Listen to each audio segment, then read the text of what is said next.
ഉത്തരേന്ത്യയിൽ കനത്ത മൂടൽമഞ്ഞും അതിശൈത്യവും തുടരുന്ന സാഹചര്യത്തിൽ ജനജീവിതം ദുസ്സഹമാകുന്നു.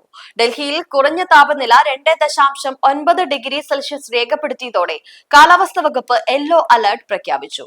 പഞ്ചാബിൽ അമൃത്സർ, ആദംപൂർ, ചണ്ഡീഗഡ്, പത്താൻകോട്ടിലും ഉത്തർപ്രദേശിലെ ഹിന്ദൻ, സോഹൻപൂർ എന്നിവിടങ്ങളിൽ ദൃശ്യപരിധി 0 കുറഞ്ഞു. കനത്ത മഞ്ഞുവീഴ്ചയെ തുടർന്ന് ഉത്തരേന്ത്യൻ സംസ്ഥാനങ്ങൾ അക്ഷരാർത്ഥത്തിൽ വിറങ്ങലിച്ചു നിൽക്കുകയാണ്. ഡൽഹിയിൽ ഇന്ന് രേഖപ്പെടുത്തിയിരിക്കുന്നത് സീസണിലെ ഏറ്റവും കുറഞ്ഞ താപനിലയായ 2.9 ഡിഗ്രി സെൽഷ്യസ് ആണ്. ഇതേ തുടർന്ന് കാലാവസ്ഥാ വകുപ്പ് നഗരത്തിൽ യെല്ലോ അലർട്ട് പ്രഖ്യാപിച്ചു കഴിഞ്ഞു. കാഴ്ചാപരിധി 0 താഴ്ന്നത് ഗതാഗത സംവിധാനങ്ങളെ പൂർണ്ണമായും താറുമാറാക്കി.